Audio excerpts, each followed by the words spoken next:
Madame, bonsoir, messieurs, bienvenue sur Afrique Média, la télévision.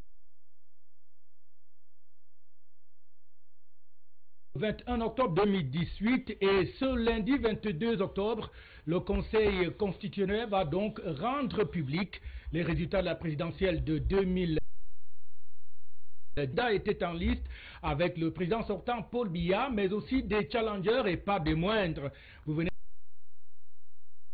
avec ce générique qui vous a représenté les différentes figures de ceux qui postulent pour le palais présidentiel. À la veille donc de cette nuit qui s'annonce très longue pour les Camerounais, nous recevons sur le plateau d'Afrique Média en direct de Yaoundé au Cameroun, Paul-Éric Tingé, qui n'est autre que le directeur du professeur Maurice Kamto, candidat à cette élection présidentielle pour le compte du MRC. Paul du mouvement patriotique pour un Cameroun nouveau, c'est le nom de son parti politique avant rallié au MRC et où il a décidé donc de soutenir la candidature de Maurice Kamto. Média. Oui, bonsoir Patrick Eya, bonsoir. Je rappelle donc avec le processus électoral tel qu'il s'est déroulé depuis la convocation du corps électoral jusqu'au candidat tendancieux, au vote lui-même, mais aussi à tout ce qui va se passer maintenant qu'on attend les résultats. Et pour ne pas aller très loin, Paul-Éric Tingé, la première question ce soir que je voudrais vous poser et que vous pose à l'instant est de savoir, vous êtes président d'un parti politique, vous ralliez au MRC de Maurice Kamto. Comment cela s'est-il passé? Qu'est-ce qui vous a convaincu? Est-ce le projet politique ou alors l'homme Maurice Kamto? Bon, en fait, je pense que j'ai eu le temps de m'exprimer suffisamment sur cette question. Au départ, j'étais assez critique vis-à-vis du professeur Kamto, très très dur même.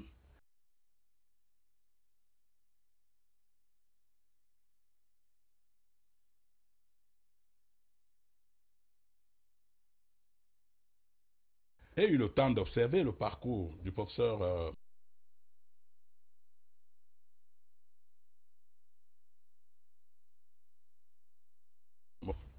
il évoluait lui aussi. La politique dans son essence. Et parlant justement de ma candidature, j'ai été recalé par une disposition légale qui disait que pour être candidat à la présidentielle, il fallait avoir au moins un conseiller municipal. Or, mon parti a été lancé le 2017 et donc je ne pouvais pas avoir de conseillers municipaux. Et au regard de ce blocage, je me suis dit, ben, écoutez, qu'est-ce qu'il y a à faire? Dois-je me mettre en marge du processus électoral complètement ou alors engager mon parti, n'est-ce pas, à soutenir une candidature? Parce que, voyez-vous, monsieur Patrice Eya, le plus important en politique, c'est de ne pas penser à soi-même, hein. Il faut penser au peuple. C'est le peuple qui doit gouverner un homme politique, c'est le peuple qui doit amener l'homme politique à décider. Je me suis mis au-dessus, n'est-ce pas, de mon ego. Je me suis mis au-dessus de ma simple personne pour dire qu'il fallait apporter mon concours pour que les choses changent dans ce pays. Parce que je fais partie des gens qui pensent que rien ne va dans ce pays. Je fais partie des gens qui pensent qu'il faut tout changer dans ce pays. Et donc, si j'étais resté silencieux et spectateur, comme certains l'ont fait, ça aurait été une véritable trahison de ma part. Alors, du coup, je me suis lancé, mais j'ai observé les candidats, hein, les différents candidats. Il n'y a pas que le professeur... Non, il n'y a pas que le professeur... Comment le choix arrive sur... Oui, non, il n'y a pas que le professeur Maurice Kamto. J'ai observé les autres candidats. D'abord, les hommes. Il semblait me donner le meilleur gage possible, hein, de quelqu'un qui pouvait diriger notre pays. C'est-à-dire au niveau de son CV? Au niveau d'abord de son CV et au niveau de sa tempérance. Vous savez, c'est un personnage suffisamment tempéré, c'est un personnage suffisamment calme, et ça, c'est quelquefois nécessaire pour être un bon dirigeant. Maintenant, au niveau de son évolution politique, c'est-à-dire son projet de société, ses mouvements politiques et autres. Quand j'ai lu les différents projets de société, je vous avoue que après avoir parcouru le projet de société de M. Cabral Libi, qui est d'ailleurs sorti trop tard, ça il faut le dire, après avoir parcouru celui de Matomba et autres, celui de Kamto me semblait porter beaucoup plus d'espoir pour le peuple camerounais, parce que après l'avoir suffisamment lu entre les lignes, je me suis dit en tant que politique que même si on appliquait ce projet seulement à 40%, le Cameroun se mettrait debout, serait debout. Alors j'ai dit, pourquoi hésiter quand quelqu'un a un projet assez intéressant, il faut le suivre. Parce que je ne suis pas ce type de politicien qui fait de la politique pour lui-même. Hein. Il faut toujours, il faut toujours penser au peuple. Parce que c'est le peuple qui doit nous diriger, c'est le peuple qui doit nous donner la boussole. Et c'est toujours pour le peuple qu'on doit se mouiller. Alors vous arrivez donc dans le MRC, vous bousculez quelque part les Non, je viens pas dans le... Non, je viens pas dans le... Pour la candidature, vous soutenez la candidature du professeur Maurice Kamto. Oui. Et tout de suite, il fait de vous... vous savez, les choix sont discrétionnaires. Le prof dû voir en moi quelqu'un qui avait des capacités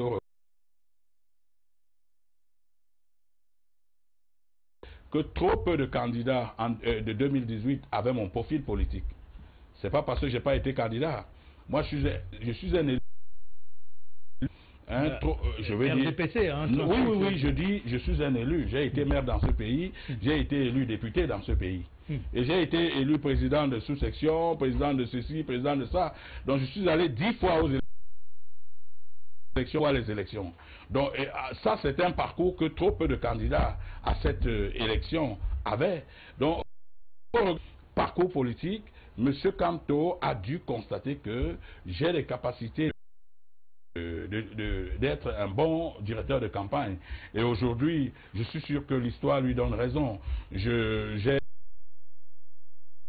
mis en musique, n'est-ce pas, sa campagne, donnant même à l'ensemble de la campagne présidentielle cette année quelque chose d'épicé.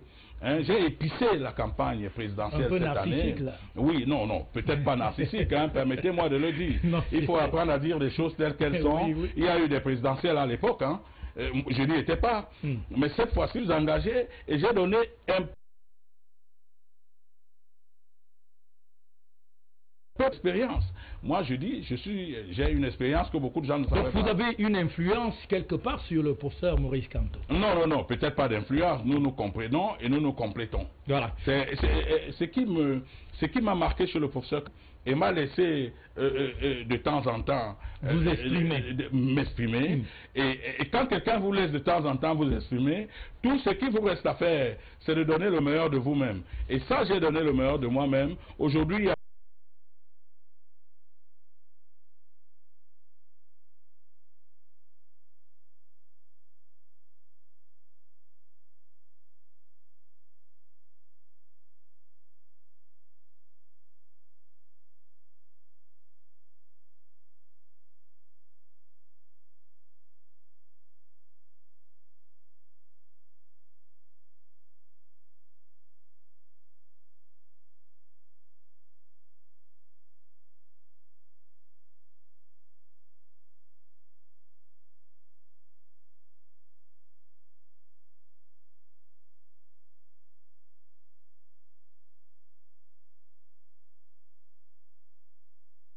je suis nommé directeur de campagne. Et donc j'ai de temps en temps de petites contrariétés, de petites difficultés. Mais finalement, le professeur Kamto met de l'ordre dans cette affaire. Et quand il décide de mettre de l'ordre dans cette affaire, je prends donc sur moi le bâton de pèlerin et je décide de mettre une équipe sur pied. Et à cette équipe, j'étais de temps en temps secondé par un ou deux collaborateurs du mouvement patriotique pour un Cameroun nouveau, qui étaient à mes côtés, qui m'aidaient tantôt à faire des communiqués, à faire ci, à faire ça. Mais de toute façon, mon travail au quotidien consistait à mettre en musique toute la campagne du professeur, c'est-à-dire de l'organisation des meetings au communiqué, des communiqués assis. Et donc, vous avez vu que les meetings avaient une touche particulière. Et la touche que les meetings avaient, c'était leur popularité. La popularité des meetings qui était certainement due aussi au fait que les Camerounais voulaient voir non seulement le professeur Maurice Kamto, mais voulaient découvrir Paul Henri-Kingué. Mais on vous dira que la popularité dans les meetings, c'est pas forcément... bon, alors ceux qui le disent n'auraient pas raison aujourd'hui, puisque dans la réalité, nous avons gagné les élections. Ah bon? Donc, oui, nous avons gagné les élections. Vous tenez ça de... Ah non, nous tenons ça des PV. Lesquels? Des procès-verbaux en notre possession. Nous y arriverons. Il me semble que... vous semblez aller un peu plus vite. Non, je dis que nous avons gagné des élections. Et donc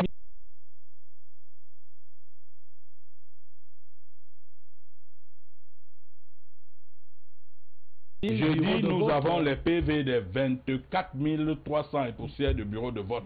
On a ces PV. Vous comprenez? De tout le pays? Non, de tout le pays. Nous avons les résultats de tout le pays. En tout cas, on en reparle. Donc, on est au niveau de la campagne électorale que vous êtes en train d'orchestrer. Les choses se passent bien. On a ce premier fait marquant qui est que le MRC décide de ne pas prendre les 15 millions. Comment ça se décide? Non, disons que moi, je suis un peu choqué par la manière avec laquelle ce pays fonctionne. Vous ne pouvez pas être candidat à une élection. Le président Paul Biya, je voudrais vous dire, était parmi les 9 candidats.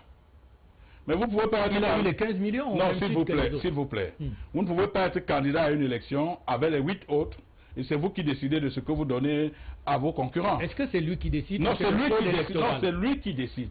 L'administration est votre... Non, c'est pas le code électoral. Mais c'est une disposition. Non, c'est pas le code électoral. Le financement des campagnes. Non, ce n'est pas une disposition. Il n'y a même pas de disposition là-dessus. Puisque aux élections de 2011, le financement était de 11 milliards de 1 milliard de francs pour 23 partis politiques. Vous comprenez? Or, ici, on n'en avait que 9. Et le financement était de 170 millions. Est-ce que vous comprenez cette disproportion? C'est-à-dire, je dis qu'en 2011,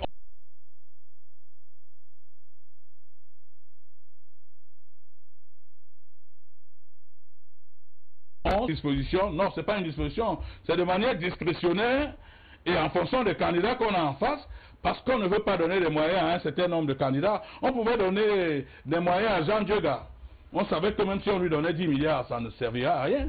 Mais on ne pouvait pas courir le même risque avec M. Kamto. Parce qu'on savait qu'on avait un personnage épais en face. Et doublé d'un certain Paul Henri-Kingué, doublé de triplé de Penda Ekoka et autres, on ne pouvait pas courir ce risque. Du coup, le MINAT a pris sur lui, alors que le budget voté pour les élections était de 50 milliards quand même. Hein. Vous donnez aux partis politiques 170 millions de francs. Je dis bien ça, même pas 170 millions, je crois, 135 millions. Il n'y a aucun plafond, il y a aucun plafond qui est indiqué sur ce n'est pas décent, ce n'est même pas juste. Oui. Les candidats ne peuvent pas vous donner 9 candidats fois 30 millions, ça donnait 270 millions. Les candidats ne peuvent pas vous donner 270 millions et vous leur donnez la moitié de 270 millions. Ça, ce n'est pas juste. Où est le financement des partis politiques? Donc, si ça avait été... Non, je vous pose une question. Si ça avait été... Répondez-moi. Oui, c'est moi qui pose. Le candidat apporte 30 millions. Vous lui donnez 15 millions. Vous avez donc financé quoi? Est-ce que l'argent de la caution sert à financer les... Ça veut donc dire que vous n'avez rien apporté. Le candidat a apporté lui-même finalement son propre financement. C'est une caution. Non, ce n'est pas une caution. Je vous dis que soyons quand même un peu sérieux. Et ceux qui n'ont pas atteint la barre de 5%, est-ce que c'est encore une caution pour eux? Soyons quand même un peu sérieux. Les candidats ne peuvent pas vous apporter 270 millions, alors que vous avez décaissé des caisses de l'État 50 milliards, que vous partagez entre vous, amis. Et puis vous arrivez un matin, vous dites au candidat, prenez la moitié de ce que vous avez apporté. C'est malhonnête. Donc le candidat n'est pas complètement malhonnête. Si ça avait m'avait demandé si le budget de l'État du Cameroun n'est pas détourné au 40% par ces gens. Mais regardez-moi les gens qui prennent 50 millions de caisses de l'État. Vous croyez que c'est les impressions? On parle des élections. Non, si on parle des élections. Suis là, alors, si ça avait été un peu plus...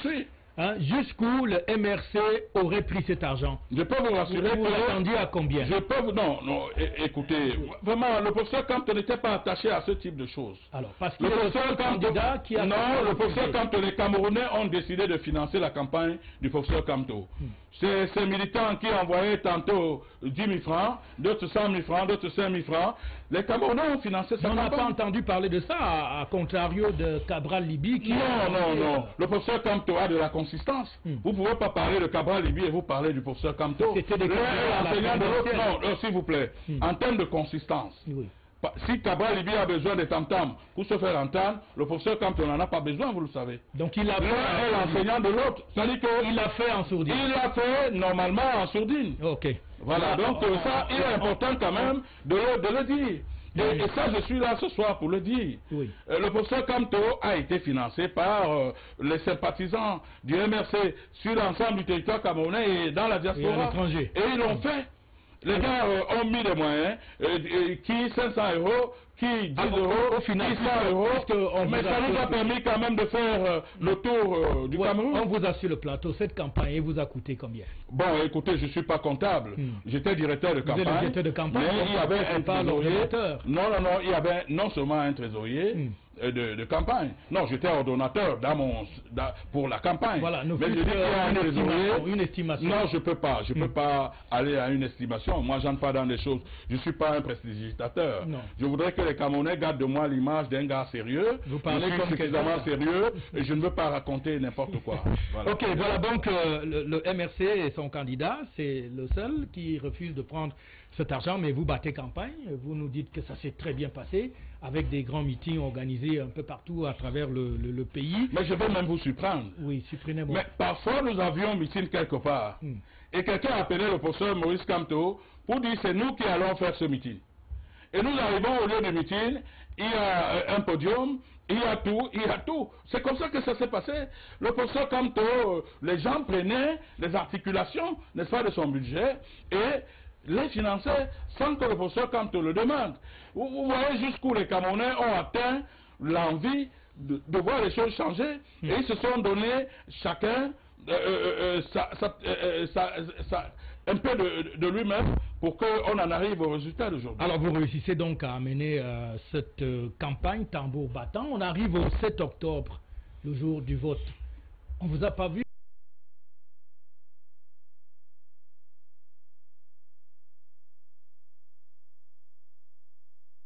Quand toi voté, on vous a oui, je savais que les gens devaient le dire. Mais vous savez, la différence entre les autres directeurs de campagne et moi, c'est que moi je suis un homme populaire sur l'ensemble du territoire camerounais. C'est ça la différence. Le professeur Maurice Camto ne s'est pas trompé en me prenant directeur de campagne. Après l'avoir accompagné dans certaines villes au Cameroun, c'est-à-dire notamment en Gaoundéré, ici et là, à Yaoundé et partout, j'ai jugé qu'il était nécessaire que j'aille dans le Mungo. Dans votre fief? Dans mon fief. Parce que ça aurait été une catastrophe qu'on présente le directeur de campagne de Maurice Camto comme ayant échoué. En ce temps, j'avais déjà mis un an sans mettre pied dans le Mungo. Il fallait donc que j'y aille. Ça veut dire que le professeur Camto et moi, on s'est entendu. Paul-Éric, tu vas ratisser de l'autre côté, moi je ratisse de ce côté. Et je suis allé dans le Mungo. Je suis allé dans le Mungo vendredi. Le vendredi qui précédait l'élection. Le 6 octobre. Voilà, permettez-moi de le dire. Je suis arrivé dans le Mungo, comme il n'y avait plus assez de temps, pour quelqu'un qui avait déjà mis un an sans y aller, j'ai tenu quand même à faire 40 minutes de meeting dans chacune des villes. En Konsamba premier, en Konsamba deuxième, à Loum, à Penja, en Djombe, en Banga et tout. Vous savez quels sont les résultats? J'ai laminé le RDPC partout là-bas. 40 minutes me suffisent pour finir le RDPC et le SDF. J'ai battu, je dis à pleine couture. Non, s'il vous plaît, j'ai battu à pleine couture. Oui. Je voudrais vous dire que nous ne sommes pas nombreux dans ce pays à faire des meetings de 40 minutes et gagner. Vous savez, le RDPC avait envahi le Cameroun de gadgets, même pas seulement de gadgets, mais de kits de gadgets. Non, on en a vu jusqu'au préservatif portant l'image de M. Paul Biya. Donc du coup, il fallait que je balaye tout ça pour montrer à M. Biya qu'en réalité, il ne faut pas ça. pour faire voter, pour se faire voter, on n'a pas besoin de tous ces gadgets. Vous votez humilier le RDPC sur l'ensemble de ma zone. Les résultats, vous pouvez aller les regarder. Voilà. Je dis bien les résultats de la Cour constitutionnelle. Voilà, donc on a... Regardez Konsamba premier, regardez Konsamba deuxième, regardez Djombe, regardez Penga, regardez Loum, regardez Mbanga. J'ai laminé le RDPC dans ces zones. C'est votre fief et on vous le concède. Maintenant, nous en arrivons au 8 octobre. Au 8 octobre, où pendant que les Camerounais se remettent de cette journée d'élection, que tout de suite on annonce une autoproclamation de vainqueur de cette élection par votre candidat. Mais on aimerait bien savoir comment est-ce que ça se fait, comment vous en arrivez à cette situation-là, qu'à peine moins de 24 heures, vous avez déjà les résultats. Mais vraiment, il me semble que trop de salive et d'encre ont coulé sur cette affaire. Et d'ailleurs, cette affaire a permis aux gens de découvrir l'article 113 du code, je veux dire de la loi électorale, qui dit que les résultats sont rendus publics immédiatement dans les bureaux de vote. Mais si les résultats sont rendus publics immédiatement dans les bureaux de vote, il fallait quelle autre alchimie pour ne pas dire qu'on est vainqueur. Mais la même loi a quand même... S'il vous plaît, vous ne pouvez pas dire à un candidat de ne pas dire que, au regard des résultats qu'il a, il a gagné les élections. Et si tous les candidats le font? Maintenant, officialiser, c'est autre chose. Oui. Mais parce que c'est cette différence que les gens n'ont pas pu faire. Moi, si je suis élève en classe de terminale, en mathématiques, j'ai 18, en français, 18, en anglais 18, je peux déjà dire aux gens que je suis premier, ou alors j'ai gagné. Mais si vous êtes têtu, on peut regarder votre dossier disciplinaire.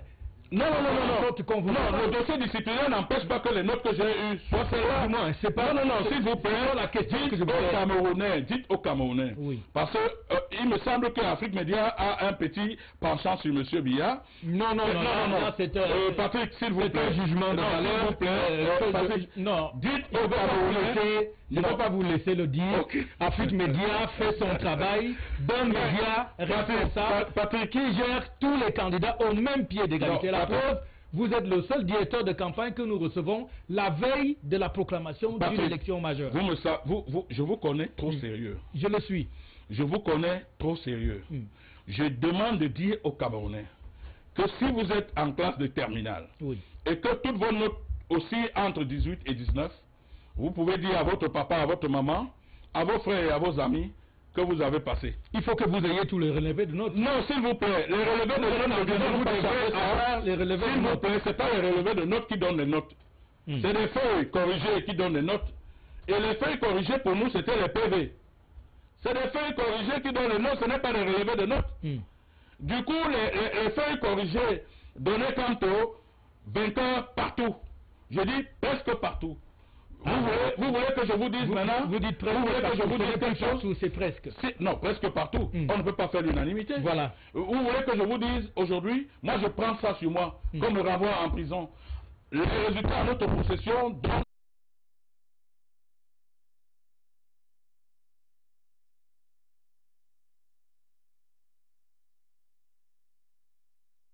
les représentants de tous les partis signent dans les procès-verbaux. Mais pourtant, vos conseils n'ont pas pu produire... Non, il n'appartenait pas à nos conseils de produire les PV. Il appartenait...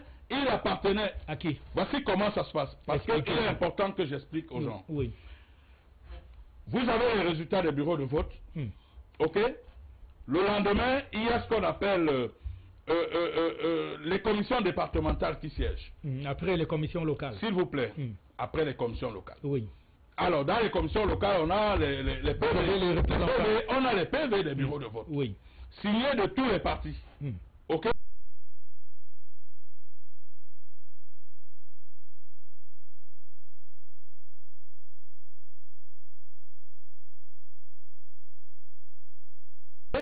C'est le magistrat.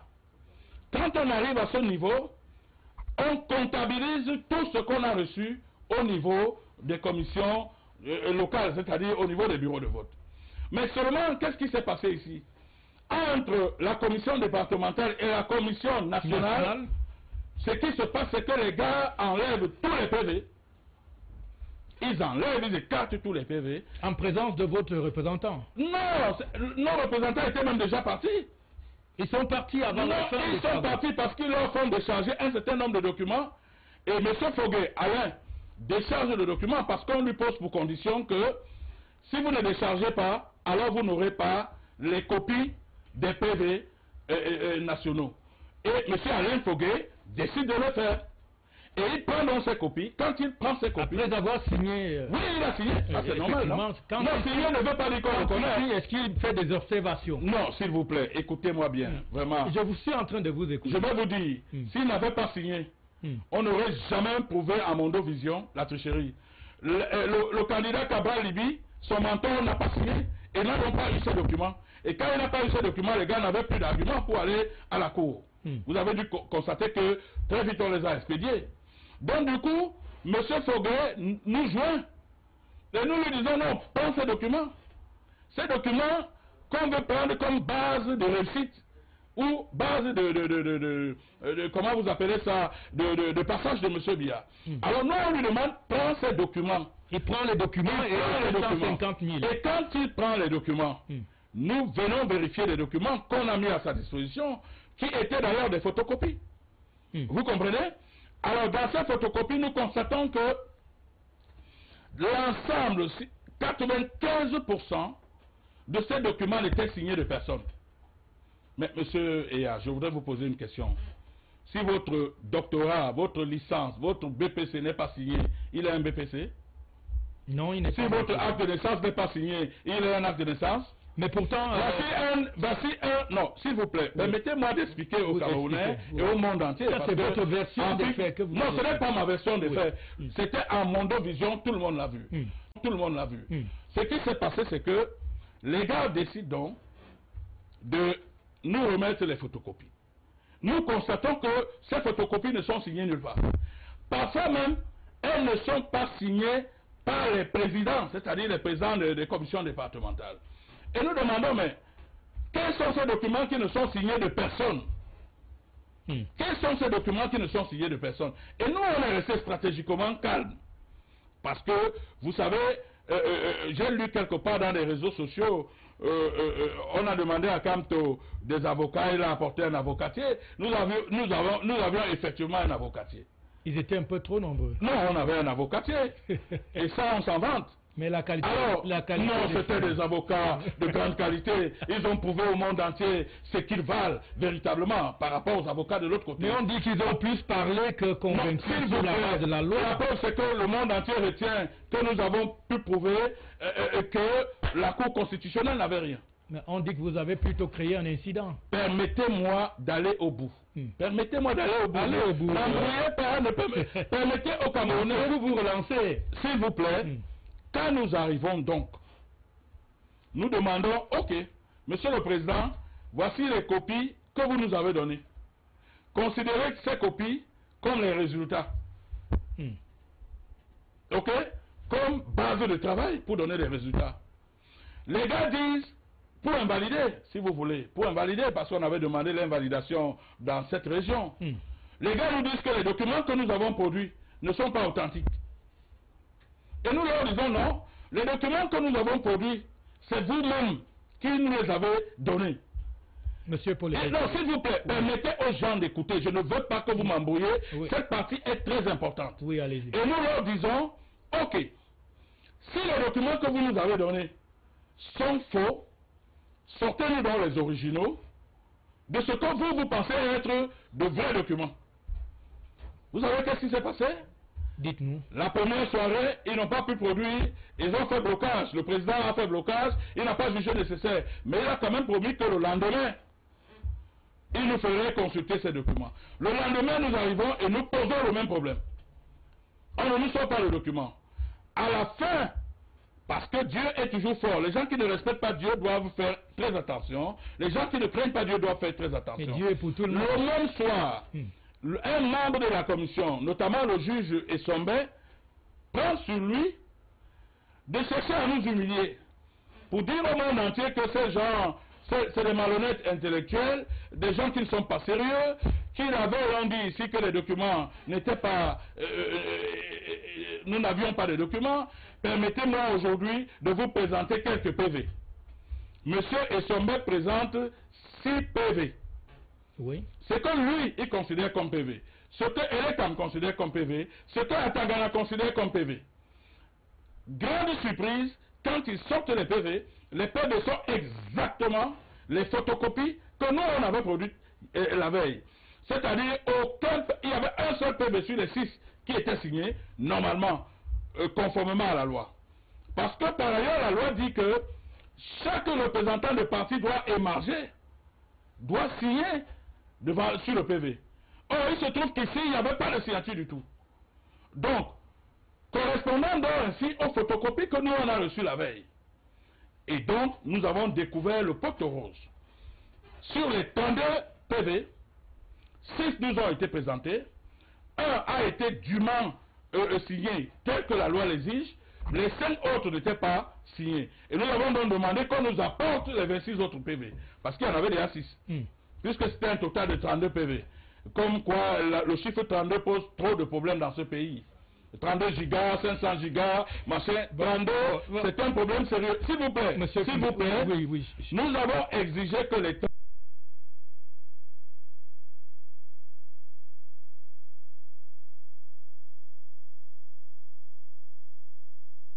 prévus en sortant ce qu'il appelait original et que ces originaux n'étaient pas photocopiés, signés. Il a compris là qu'il venait d'enfoncer complètement la Cour constitutionnelle. Vous avez plutôt inversé les rôles. Et d'aucuns pensent que la procédure...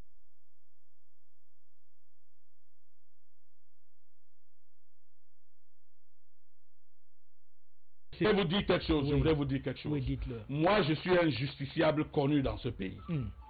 À la Cour suprême, quand j'arrive à la Cour suprême, alors que je suis dans un procès où j'ai été condamné à vie devant l'État du Cameroun, vous savez ce que le rapporteur demande? Le rapporteur me demande de lui apporter les originaux du dossier de procédure. Vous n'avez pas l'impression qu'il y a un peu de folie là-dedans? Est-ce que c'est un détenu qui apporte les documents détenus par l'administration? Le détenu n'apporte... Non, s'il vous plaît. Oui. Il faut permettre aux Camerounais de comprendre. Ce jour, nous leur avons demandé, mais vous nous demandez quoi? Vous nous demandez d'apporter les pièces que seule l'administration garde. Il ne nous appartenait pas d'apporter ces pièces. Parce que les originaux étaient gardés au niveau de la Cour constitutionnelle. Bien. Il n'appartient pas au parti d'apporter les pièces gardées par la Cour constitutionnelle. Nous avons simplement dit à la Cour constitutionnelle, pour nous il n'y a pas PV, apportez-nous les PV. Puisque vous dites que ce que nous avons ne vaut rien. Voilà. Apportez-nous donc les PV. La Cour constitutionnelle jusqu'à ce jour n'a pas pu produire ces PV. Parce qu'elle s'est... Je voudrais vous dire, nous continuons à demander ces PV.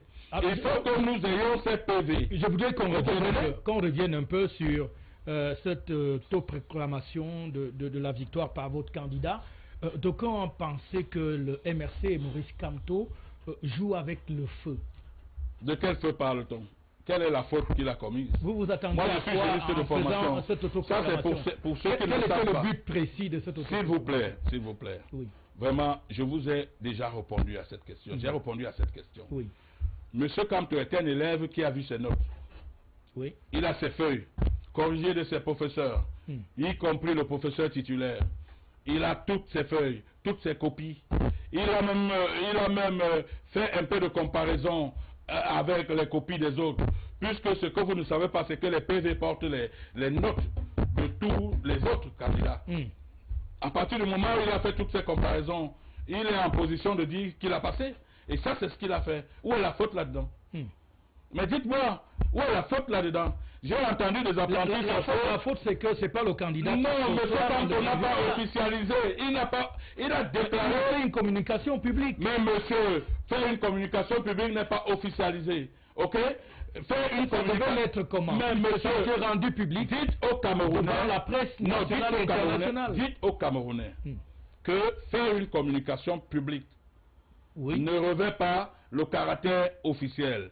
Qu'est-ce qui revêt le caractère officiel dans le cas d'espèce? Souvenez-vous qu'à l'une des élections en France, alors que la Cour constitutionnelle ne s'était pas encore présentée, M. Biya avait déjà dit ses félicitations au président Macron.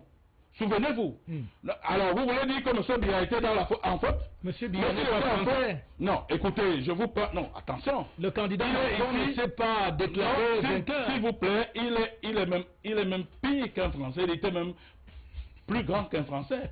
Okay. Parce que là, quand un État reconnaît la victoire de quelqu'un d'autre dans un autre État, ça revêt un caractère fort de signification. Alors, vous aviez avant même que la Cour constitutionnelle en France ne se prononce sur l'élection présidentielle, avait déjà félicité M. Macron. Vous comprenez? Alors, vous aviez donc... Vous ne pouvez pas la faire reprocher à M. Camto ce que M. Biya a fait quelques années avant. Oui, cette batterie d'avocats arrive donc au Conseil constitutionnel. L'une des choses qui retiennent l'attention, c'est que le MRC et ses avocats recusent quelques membres du Conseil constitutionnel. Pourtant, c'est le même Conseil qui avait validé votre candidature. Comment est-ce que vous trouvez un peu... Bon, je ne sais pas si c'est le Conseil qui a validé la candidature. Il faut revoir vos lois. Mais c'est elle qui est... Non, s'il vous plaît, c'est pas le Conseil. Non, c'est pas le Conseil qui valide les candidatures. Oui. Hein, il faut le dire au Cameroun. Il n'a pas joué un rôle dans cette candidature. Non, s'il vous plaît, le Conseil n'a pas validé. Qu'est-ce qui s'est passé? Dites-nous. Donc, vous devez dire aux Camerounais que les candidatures ont été bel et bien validées par Elekam et officialisées par le Conseil. Vous revenez sur officialisé. Non, je dis bien officialisé, ce mot-là en interne. Voilà. Porter un caractère officiel. Ça veut dire que si le Conseil n'avait pas officialisé... Non, si Elekam avait trouvé que votre candidature ne passait pas, elle ne passait pas. Ok, elle n'arriverait même pas au Conseil. Alors, le Conseil a simplement officialisé. Ça, il faut le dire aux Camerounais. Vous comprenez? Oui. Donc maintenant, le Conseil ne pouvait pas faire autrement. La candidature de M. Camto était tellement limpide que le Conseil ne pouvait pas faire autrement. Elle était en béton. Non, elle était... Attends, ce monsieur n'a jamais fait la prison. Oui. Ce monsieur n'avait pas de fonction qui rendait sa candidature impossible. Vous comprenez? Donc, c'était l'une des candidatures les mieux structurées. Bon, l'autre chose, vous autoproclamez vainqueur, mais vous faites quand même un recours en annulation partielle. Oui, tout à fait. Ça s'explique. Vous dites bien partielle. Oui. Vous dites bien partielle, non? La circonscription est unique, dit-on, elle est nationale. Oui. Donc on peut annuler l'élection dans cette région et valider dans les autres? Tout à fait. Selon vous? Tout à fait. Et comment ça va se passer? Non, on n'en est plus là. On en est plus là. Non, je dis dans l'intention de votre recours. Mais quand on invalide une élection quelque part, ailleurs, on garde les résultats de ces... Et on va reprendre là où on a... Oui, on reprend. Ça, c'est ce que prévoit la loi.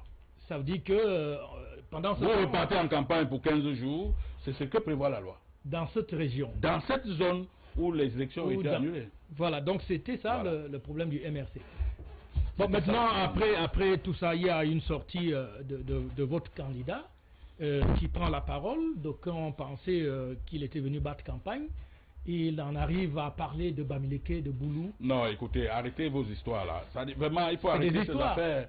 Le président Camto a été suffisamment clair pour dire au Conseil constitutionnel que nul ne choisit là où il doit naître. Oui. Il rappelle de formellement. Non, s'il vous plaît, il dit nul n'a choisi où il est né. Et que donc, le fait de naître à l'ouest ou alors au nord pose problème. Si ça pose donc problème, pour lui, s'il y avait un concours, il ferait ce concours pour devenir donc Boulou ou alors Ewondo ou même Peul, où il n'a pas que parlé de Boulou. Et le ministre Ouna de demander qu'est-ce que ça venait chercher là? Non, ça venait chercher...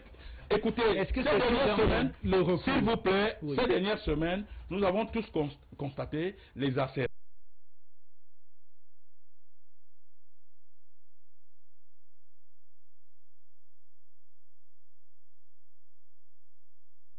On n'est pas encore en guerre. Quand vous regardez le fonctionnement des réseaux sociaux, il se trouve que, alors que le professeur Camto s'estime dans son bon droit, au regard des procès-verbaux qu'il a en sa possession, alors qu'il estime qu'il a gagné des élections, il fait sa communication. Il y a levé de bouclier. Tout le monde se lève pour dire aucun Bamileke n'a le droit d'être président de la République. Tout le monde. Pratiquement tous les réseaux sociaux. Les services de renseignement ont investi les réseaux sociaux, créant même des faux profils qui exacerbent le tribalisme dans les réseaux sociaux. Oh, vous savez que les réseaux sociaux sont une plateforme aujourd'hui très qu'on ne peut plus négliger. Qu'on ne peut plus négliger. Alors maintenant... Alors, écoutez, oui. On constate ces dernières semaines la création de faux profils dans les réseaux sociaux. Et nous, on sait qui crée c'est l'État. Comment vous savez que c'est des faux profils? Non, nous savons, puisqu'à la fin, nous sommes tous des Camerounais. Oui. Nous savons en général ceux qui sont cachés derrière ces faux profils. C'est parfois nos amis, c'est parfois qui, c'est parfois... On le sait, mais généralement, c'est des gens qui sont du côté du pouvoir. C'est des gens des renseignements généraux en plus. C'est eux qui exacerbent. En réalité, pourquoi ils exacerbent? Mais dites-moi, monsieur Yann, un Camerounais a-t-il le droit de dire à un autre Camerounais qu'il ne peut pas être président de la République? C'est dit dans les réseaux sociaux aussi, c'est dit par des gens peut-être qui n'ont pas pris le temps. Non, je vous dis que les réseaux sociaux influencent le quotidien des Camerounais. Mais lorsque cela nous sommes presque tous devenus les otages des réseaux sociaux. Oui. Alors, lorsque vous faites passer, vous distillez de telles informations, alors que le Cameroun est déjà suffisamment fragilisé du côté du sud-ouest et du nord-ouest, il y a lieu de craindre. Alors, quel est le message du MRC pour atténuer le message du MRC? La déclaration de M. Kamto qui rappelle ses origines. Écoutez-moi bien. M. Kamto, au regard de tout ceci, dit « Je ne comprends pas pourquoi je suis victime d'une telle cabale. Je ne comprends pas pourquoi je suis victime d'une telle cabale. Mais alors... »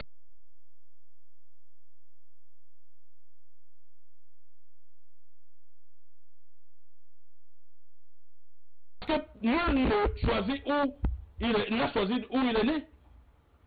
Mais il va plus loin pour dire, si par extraordinaire, il y avait eu un concours pour devenir ci ou ça, il l'aurait fait. Peut-être pour quitter cette marge dangereuse, c'est-à-dire que cette fameuse tribu qui semble être pourchassée dans un pays comme le nôtre, qui jusqu'au moment où M. Biya prend le pouvoir, ne connaissait pas de problème. Voilà. Maintenant, ce que nous on attend de nos dirigeants, M. Patrice Eya, c'est qu'ils travaillent, c'est qu'ils donnent de l'eau aux gens, c'est qu'ils donnent de l'électricité aux gens. Mais c'est pas il ne doit pas nous donner le tribalisme, on n'en a pas besoin. Au bout du compte, on n'a pas besoin du tribalisme. Au bout du compte, lorsque Grégoire Ona passe au Conseil constitutionnel et pose ce problème de nouveau, nous comprenons d'où viennent ces problèmes-là. Il a posé une question. Non, il n'a pas. Non, sa question c'était pas une question. Vous pensez c'était une insinuation. Oui. Et ça, je le dis sous le contrôle de son avocat qui est ici. Voilà. C'était une insinuation. Maintenant que... Et ça, on ne peut pas admettre que ceci vienne de la bouche d'un ministre. Comment avez-vous réagi lorsque le Conseil constitutionnel, finalement, rejette le recours du MRC? Nous avons compris. Écoutez, quand nous venions au Conseil constitutionnel, c'était sans conviction. Non, nous étions d'abord résignés. Non, je voudrais vous dire, nous étions dans une logique. Celle de montrer au peuple camerounais que nous sommes légalistes jusqu'au bout. Nous tenions, parce que lorsque vous aspirez à gouverner un pays, vous devez au minimum respecter les institutions. Ça, c'est ce que le professeur Maurice Kamto a fait. Parce que si nous avions dit au départ, aussitôt qu'il y a eu cette montée de vapeur après sa proclamation, si nous tenions à démontrer que nous ne sommes pas légalistes, on aurait purement et simplement laissé le recours de la Cour constitutionnelle et dire que nous avons fait pression pour que nos PV soient pris en compte.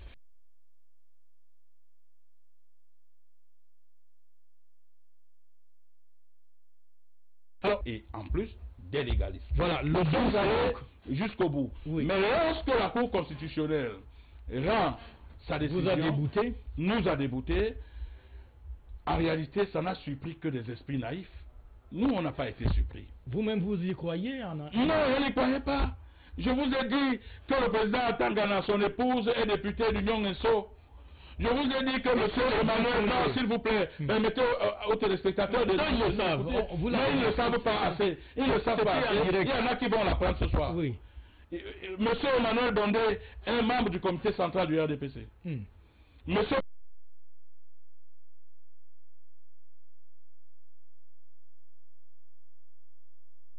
Foumaï Kenen Donfak, un membre du comité central du RDPC. Et je peux vous en citer comme ça. Tous ces membres-là sont des excroissances du RDPC. Des anciens membres? Non, ce n'est pas des anciens membres. Je vous dis, le jour où nous posons le problème des PV, alors que nous allons dans le site du RDPC pour démontrer que M. Emmanuel Dondé est encore membre du comité central, les 15 minutes qui suivent, on fait disparaître son nom de ce site. Alors qu'il est membre du comité central. Il n'y a pas encore eu un autre congrès. Alors, il est membre actuellement du comité central. Vous êtes un ancien maire RDPC. Est-ce que vous avez démissionné du RDPC? J'ai démissionné et depuis. Vous avez le lien entre un parti et un militant, c'est pas une affaire de sorcellerie.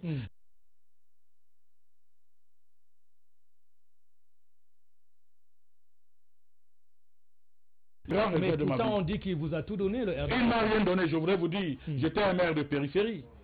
Un maire de périphérie n'a rien. Je voudrais vous dire que la commune de Ndiombe-Pendia n'avait qu'à peu près 300 millions de francs de budget que ce le RDPC m'a donné. Alors, et je voudrais vous dire, c'est plutôt moi qui ai donné au RDPC. Parce qu'avant moi, en Ndiombe-Pendia, la commune était gérée par le SDF. Dès qu'on m'a arrêté, quand moi je suis arrivé, j'ai fait gagner cette commune au RDPC, 35 conseillers sur 35. Mais aussitôt qu'on m'a arrêté, la commune a basculé au SDF. Vous comprenez un peu? Là, je viens de battre le SDF. Puisque c'est le SDF qui gère la commune de Ndiombe-Pendia. On va bientôt se séparer, Paul-Éric Tingé. On a donc ces appels à l'insurrection du député Nietzsche du côté de Douala. On a vu aussi dans les réseaux sociaux la réaction aussi bien du SDF, son parti, que du MRC. Une sorte de désaveu. Est-ce que vous confirmez cela? Le MRC n'a fait aucun communiqué et d'ailleurs j'ai fait une sortie cet après-midi pour dire aux Camerounais de faire très attention. Donc vous soutenez cette action? Non, s'il vous plaît, la communication du MRC passe par la bouche de son directeur de campagne que je suis ou alors du porte-parole du candidat Maurice Kamto, qu'est donc M. Bibou Nissak. Nous sommes deux à faire la communication du parti, sauf si, de manière expresse, le professeur Maurice Kamto lui-même signe un communiqué. Alors, nous avons vu un communiqué ce matin, signé d'un certain Didier Bichoka. Nous ne connaissons pas le Didier Bichoka. Je voudrais appeler les Camerounais à être vigilants, à ne pas prendre en compte les communiqués qui ne viennent pas de moi, ou qui ne viennent pas de M. Bibou Nissak. Nous sommes deux seulement à pouvoir faire des Alors parlons de cette action précisément. Quelle est la position du directeur de campagne de Maurice Kamto que vous êtes, puisque Michel Nietzsche dit soutenir Maurice Kamto dans sa démarche en appelant à une marche? Bon, écoutez, nous sommes suffisamment républicains. Le candidat Maurice Kamto est entouré de gens qui ont le Cameroun à cœur. Vous comprenez? Je sais qu'il est attendu de nous des mots d'ordre. Mais dans l'une de mes récentes sorties, j'ai dit que nous ne servirons pas nos adversaires sur un plateau d'or. Les Camerounais sont suffisamment matures pour revendiquer leur victoire. Le professeur Maurice Kamto a gagné cette élection. Je le réaffirme et je le dis haut et fort. Il a gagné cette élection haut la main. Nous avons nos procès-verbaux pour le prouver. Le peuple camerounais qui s'est déplacé pour aller voter le professeur Maurice Kamto va revendiquer sa victoire. Maintenant, cessez d'effrayer les Camerounais. Si M. Nietzsche demande aux Camerounais de descendre dans la rue, ça pose quel problème?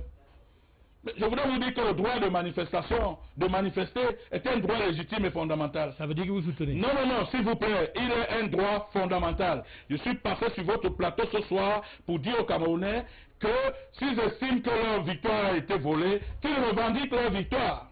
En faisant quoi? Non, non, non, qu'ils descendent dans la rue pacifiquement, ils peuvent faire des sit-ins, ils peuvent faire comme ils veulent, mais qu'ils descendent dans la rue pour la simple raison que le droit de manifester n'est pas une insurrection. Vous comprenez? Oui. Dites, apprenez notre devoir, c'est d'apprendre aux Camerounais, d'informer, je veux dire, d'éduquer également les masses. Il faut dire aux gens que le droit de manifester est un droit reconnu par la Constitution camerounaise Si cela est et encadré d'ailleurs par des instruments Si internationaux. la manifestation est encadrée en cas de problème, qui est responsable? C'est à partir de là qu'il pourrait avoir de problèmes. Mais si les gens viennent s'asseoir à un endroit et décident d'être moins violents, vous allez leur reprocher quoi? Voilà, On a dit aux Camerounais qu'ils ont le droit d'aller revendiquer leur vote. On va se séparer ce 22 octobre. Le Conseil constitutionnel va proclamer et officialiser le vainqueur de cette élection présidentielle. Si d'aventure, c'est pas Maurice Kamto, quelle est votre position? Si d'aventure, c'est pas Maurice Kamto, mais ça doit être Maurice Kamto. J'ai dit d'aventure. Non, ça doit être Maurice Kamto. C'est Maurice Kamto, rien. Je vous ai dit que nous ne reconnaîtrons jamais Paul Biya. Si jamais on décidait de lui accorder la faveur des votes, nous ne le reconnaîtrons jamais comme président de la République. Le président de la République du Cameroun s'appelle M. Maurice Kamto. Il faut que les Camerounais intègrent ça à compter de ce jour. Mais les Camerounais attendent le Conseil constitutionnel. Le Conseil constitutionnel, je vous ai démontré que c'est un conseil qui ne vaut rien. Il est vide, c'est une coque complètement vide, qui ne mérite même pas que les Camerounais le suivent. Le Conseil constitutionnel est fait des aventuriers qui n'ont même pas le courage d'entrer dans l'histoire. Ils n'ont pas le courage d'entrer dans l'histoire. Savez-vous que leur mandat court 6 ans et qu'en 6 ans, le président Paul Biya ne peut rien leur faire? Mais ils ont eu cette occasion, ils n'ont pas pu entrer dans l'histoire. Alors, ce Conseil constitutionnel ne mérite pas le respect des Camerounais. Je le dis aujourd'hui, les Camerounais n'ont pas le droit de respecter ce Conseil constitutionnel. Je reçois une dernière question avant de partir. Beaucoup de Camerounais estiment que le vrai combat que devrait mener le MRC, c'est les prochaines municipales. Ne nous mettez pas dans la distraction. Le combat que nous menons, c'est que M. Kamto est président de la République et qu'il soit là, président de la République. Nous ne pouvons pas, alors que nous sommes en plein dans la présidentielle, nous ne pouvons pas nous laisser distraire. Pourquoi nous renvoyer aux législatives? Vous n'accepterez l'année prochaine. Aucun autre vainqueur que je vous dis que le président Maurice Kamto est président de la République du Cameroun. Ça ne se négocie pas. Nous l'avons montré à Mondovision. Nous avons montré à Mondovision que les PV sur lesquels le Conseil constitutionnel s'est basé n'étaient signés de personne. Et le Conseil constitutionnel n'a pas le droit d'utiliser des documents qui n'ont aucune valeur juridique pour affecter des résultats à M. Biya. Donc pour nous, disons que je tenais quand même à dire à tous les Camerounais qui me suivent qu'ils ont le droit de manifester. C'est un droit prévu dans la Constitution et encadré par les instruments internationaux. Je le dis sous le contrôle d'un avocat qui est dans cette salle. Donc vous devez savoir que nous ne pouvons pas continuer à donner l'impression que marcher est un délit. Marcher n'est ni un délit ni un crime. Mais il faut que ça soit déclaré. Non, écoutez, à un moment donné, si on veut frustrer le peuple peut prendre ses droits et les revendiquer. Vous comprenez? Voilà, il faut que cela soit suffisamment compris. Merci. Alors, maintenant, si j'avais un petit mot de fin, ce serait de dire merci à votre PCA, n'est-ce pas, d'avoir mis sa chaîne à la disposition à la couverture des élections de 2018. Bien évidemment, j'apprécie également mon passage ici ce soir. Mais je voudrais le dire et le redire une fois, manifester est un droit fondamental. Manifester est un droit fondamental. Vous n'appelez pas à manifester. Écoutez, vraiment, laissez-nous, nous sommes dans notre quartier général. Il faut qu'on soit clair. Non, ne me prenez pas. À chaque chose son temps, à chaque décision son temps. Oui. Lorsque nous prendrons la décision de faire autrement, soyez rassurés que nous le ferons avec fermeté et nous attendrons que M. Biya et son équipe décident de nous détruire ou de nous tuer tous. Alors, dans ce cas, il faudrait donc qu'ils préparent à peu près 3 millions ou 5 millions de cercueils pour nous enterrer tous. Et le Cameroun n'étant pas une île, les gens regardent le Cameroun à travers le monde. Les gens regardent M. Biya pour voir s'il va tuer les Camerounais. Nous, on va lui dire qu'il n'est pas notre président. En tout cas, dans les prochains jours, il saura qu'il n'est pas notre président. Voilà, cela n'arrivera pas et on l'espère que demain le Conseil constitutionnel va donc donner finalement le résultat de cette présidentielle de 2018. Merci à Paul-Éric Kingé, directeur de campagne du professeur Maurice Kamto, d'être venu sur le plateau. C'est moi qui vous remercie. Je voudrais dire un bonsoir à tous les Camerounais qui ont voté le professeur Maurice Kamto, même à ceux qui n'ont pas voté le professeur Maurice Kamto. Désormais, notre président est président de tout le monde, même de ceux qui n'ont pas été d'accord avec lui. Le président Maurice Kamto a le devoir désormais de faire de tous les Camerounais ses co-citoyens, ses concitoyens, et avec la lourde responsabilité qu'on vient de lui accorder. Il prendra en compte désormais aussi bien ceux qui l'ont soutenu que ceux qui ne l'ont pas soutenu. Il va être le Camerounais, le président de tous les Camerounais et sans exception. Voilà, parole.